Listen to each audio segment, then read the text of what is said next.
coming up, the student body is deciding this week the man who will be the next SA president. But did you know that you have to decide for a new SA constitution? Find out more details tonight. Also, after the debate on Sunday, Citrus TV's Nick Cardona and Anna Giles are back to analyze the event. I'm Leslie King, and welcome to SA Today.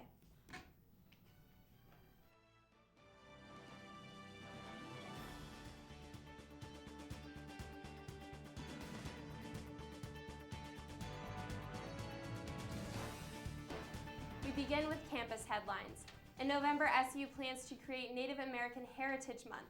According to the director of Native American Student Program at SU, the two-row Wampum Renewal Campaign will be giving a presentation this Wednesday. The presentation will include short films, photographs, and details of the hundreds of Native paddlers who traveled from upstate New York to New York City this summer to honor the 400th anniversary of the two-row Wampum Treaty.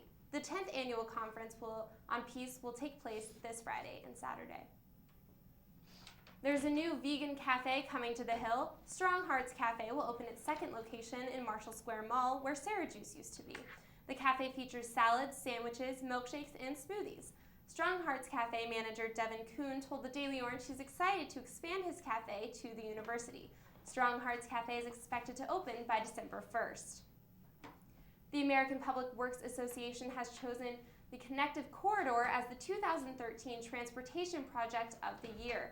The award recognizes the City of Syracuse, SU, and the firm that provided the plans and engineering services for the route.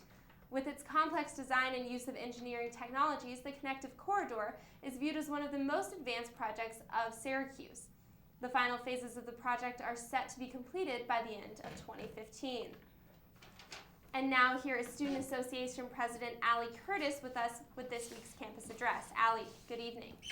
Thank you, Leslie, and good evening, Syracuse. And I must say, this Strong Hearts news is really creating a buzz around campus. I know I'm quite excited about that, so hopefully we'll all be able to go out and enjoy that real soon. I'm sure you all know that this is a big week for us, and we're really focusing on getting the vote out and really amping up those votes this year. I know every year for the past several years we've been breaking records, so hopefully we do the same. I know we're a bit behind, so if you haven't voted yet, please get on MySlice and do so. This is obviously an exciting and historic year. We're looking at a new constitution. We're looking at freezing the student activity fee, and we're going to be electing a student body vice president for the very first time in a 57-year history. So this is quite exciting. And I'm sure you all know, if you've been on before, you'll be electing your home college representatives as well. So these are the people who are directly representing you to the student government. So this is very important. You may, think the presidential election is the biggest thing on the ballot, but there are a lot of other things that deserve adequate attention as well. So when we're looking at the new constitution, we have some really great changes. Of course, this gives a little bit more power to the assembly by providing a Speaker of the House instead of having the president preside over the meetings, and the president's platform. So whoever you are ending up to vote for, whichever guy ends up winning, his platform will set the agenda for the next year in SA. We're also looking at changing the time limit. So instead of running on this calendar year that we've been doing, we'll be running on the academic year. So you're actually electing a president and a vice president for the next year and a half if this constitution passes. Now, looking at the next piece of the referenda, we have freezing the student activity fee, which was done through a bill proposed by Comptroller Stephen DeSalvo and myself last week. We're quite excited about this. We think freezing the student activity fee will kind of put a halt to all this money that's accumulating, and we want to make sure that we're spending students' money as efficiently as possible and making sure there isn't an excess. So it'll put a little bit more back in your pocket, and it'll stop this influx of funds coming in. So please be sure to vote yes on both of those if you feel that is the correct thing to do for this campus. And like I said before, if you haven't already and you're watching this is a great time to get on MySlice and vote. That's all for this week. Thank you, Syracuse. Thank you, Allie. And coming up, we'll focus on one of the issues being raised this election week, the new SA Constitution. Stay with us.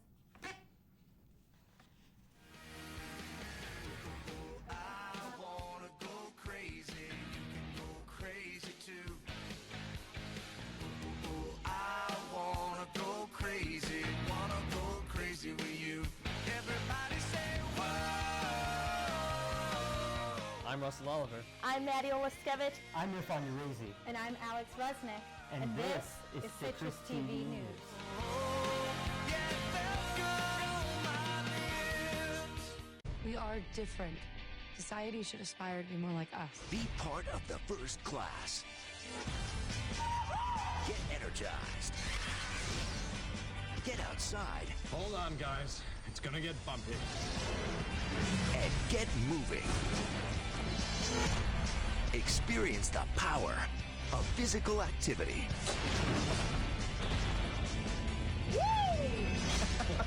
Join the movement at ActionHeroAlliance.com. I think someone at my friend's school has this thing called autism. My friend's brother's son has autism. My neighbor's son has autism. My son has autism. Autism is getting closer to home. Today, 1 in 88 children is diagnosed with autism. That's a 1,000% increase in the last 40 years. Learn more at autismspeaks.org/signs.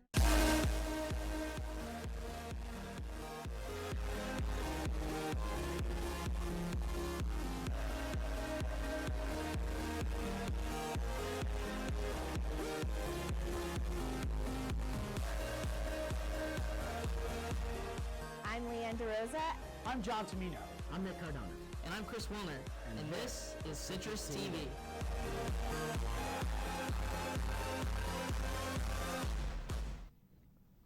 Welcome back. This week, the student body will vote on MySlides for its new SA president, comptroller, student representatives, but they're also going to vote on various changes within SA. This includes the new SA Constitution. I have President Allie Curtis on the show with us today to talk about some of these new changes. Allie, thank you so much for coming on. Of course. One thing I want to ask is, what do you predict the student body's reaction is going to be to this new constitution? You know, I think it's going to be a little bit odd at first, because if it is passed, we will have our president for the next year and a half, so it's making that adjustment. But overall, I think the students will be quite pleased, as well as the students who are in our assembly.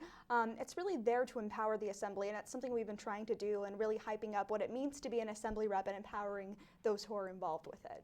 Now, how do you believe the students are going to react to having a president now that's going to serve for 3 semesters as opposed to the previous 2? And what kind of stress is this going to put on a president now? Well, I must say I'm sure lucky that it's not me who's doing this. I think after a year we're all quite tired, and that's why we've never seen a president ever take on 2 terms. But I think it would provide kind of this consistency in the leadership, which is really great to have that continuity carry over semester to semester. Of course, that being said, this gives a lot more time for the president to take care of business, and I just hope that whoever is elected, both president and vice president, certainly has the endurance to do so, because it is a daunting task, but I'm sure that all of our 3 candidates and their wonderful vice presidents are all up for the challenge. Now, when I was speaking to Ben about some of the changes in this new constitution, he mentioned that there will be a Speaker of the Assembly to help running with meetings and whatnot, so that the president can continue to work on their platform. How do you think this is going to affect the Assembly? Well, it definitely takes something off the president's plate, so the president has a little bit more time to take care of business. There's certainly a lot of business to attend to, but as far as the Assembly goes, this is something that had been done in the past. The Assembly will be able to elect the leader that they want to speak on behalf of them and run their meetings, which is really great, and all for empowering the Assembly and really giving back to them. And I think a lot of people can kind of see that the way we're running our elections this year as well. Usually we focus on the president and the comptroller, and this year we're putting a lot of emphasis on our wonderful Assembly representatives, because they really are the functions of our entire organizations. They are the people that make the entire team work. Excellent. Allie, thank you so much for being with us. And coming up, Nick Cardona and Anna Giles will be here to analyze Sunday's debate with the presidential candidates. Don't go away.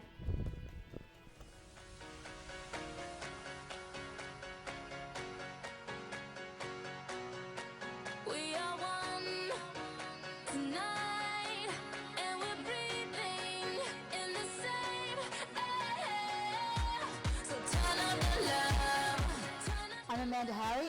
I'm Rachel Walski. I'm Chris Wilner. And I'm Anna Giles. And this is Citrus TV.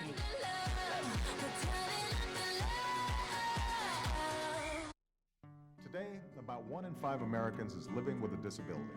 Over 50 million people, including many of our friends and neighbors, teachers and co-workers, heroes and leaders. 20 years ago, the Americans with Disabilities Act guaranteed every person the right to live, work, and participate fully in the American experience. We've come a long way since then, and we are committed to making even more progress in the years ahead. Visit disability.gov to see how you can help. You realize that 49 million Americans struggle with hunger? That's 1 out of every 6 Americans. These people are around us every day. They're our friends, they're our coworkers, their kids go to school with our kids. Sometimes we're not even aware that they're struggling. This problem is closer than you think. But so is the solution. Play a role in ending hunger. Visit feedingamerica.org/hunger and find your local food bank. Welcome back. Today we have on the show with us Nick and Anna to analyze this debate. I know that we were all moderating on Sunday, and some of those questions that we had for the candidates.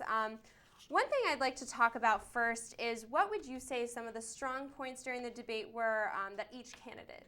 I mean, the one thing I noticed about Ivan in particular, I think was a strong point. The fact that he kind of, he didn't attack a lot of people. He didn't attack either Boris or Dwayne. I think what was interesting, there was a lot of attacking done by Boris against the current administration. And so I think it was interesting that Ivan kind of, remained calm during the debate. So I think that was a big point. What did you think, Anna? You know, one thing I would say is that no one stood out, in my opinion. I reviewed their agendas right before going into the debate, and no one strayed from their talking points. Everyone pretty much said what I expected them to say based on their talking points. I would say, Dwayne looked pretty strong in internal affairs. He came out and defended himself, even when we questioned about the impeachment. Ivan did well on student engagement, and I'd say Boris did pretty well defending on what he'd do for diversity. I think he had the most realistic proposal for that. And again, back to Ivan on student engagement, he does have that relationship with Kent Severud, our soon-to-be chancellor. He was on the search committee. What were some things that happened in this debate that kind of surprised you that we hadn't really seen in recent years? I mean, like Anna said, nothing really, jumped out at me. I think you can say the same thing. Nothing really jumped out. It was mainly just a lot of, they stuck to what they were told by their campaign managers. I mean, that was nothing major. I think last year we had a little bit different with the comptroller debate.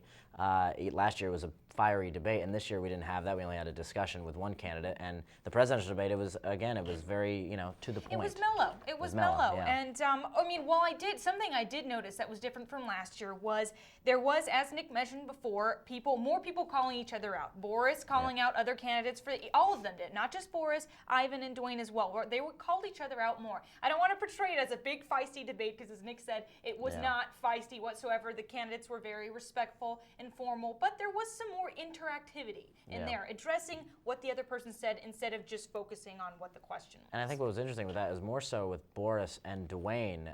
It was not Ivan. Kind of, he was in the middle he was in the middle podium, but he was kind of he wasn't he wasn't in the middle of anything. He was like kind of. I mean, it was crazy. It was Boris and Dwayne were kind of going at it throughout the entire time. He was kind of the peacekeeper in the middle. Exactly. Almost. Exactly. One thing I do want to touch on is something that was just mentioned.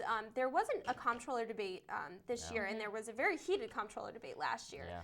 So making it a lot longer for the presidents to have their debate this year. Do you think that was an unfair type situation, or do you think that might have helped them out in the long run? I don't think it was an unfair situation. I just think they have to talk about more things. That's what the whole thing is. I mean, and I think that can be good for candidates. They can get more of their ideas out there instead of just having to wait for a comptroller debate to be finished. Right. We had more time to bring up 4 topics in there, and so I don't think that creates any bias whatsoever. More time just means more accountability, more time for them to answer questions that are relevant to the student body. And nobody wanted to run for comptroller against Patrick Douglas, so I mean, it was kind of their doing as well. What are some predictions that both of you have for the rest of this week as the campaigns are wrapping up and people are voting? I mean, I don't know. I don't really have. I mean, predictions. It's hard to say because again, their 3 platforms are very similar, so it's hard, and they all performed pretty well at the debate. So I mean, it's going to be hard in this next week to decide. Yeah, and what's different from this election is that we don't know who's winning. We will not. I want to point out some stats now that you mentioned that. As of 6 p.m. on Monday, according to the Daily Orange, 12.7% of the student body have cast their ballots, which is only about 1,800 votes. So it's low right now. If we can get it to pick up and get some more interactivity there, that would be good. Excellent. Nick, Anna, thank you so much for being on the show tonight. And if you missed the debate or want to watch it again, just go to CitrusTV.net. Thank you for being with us.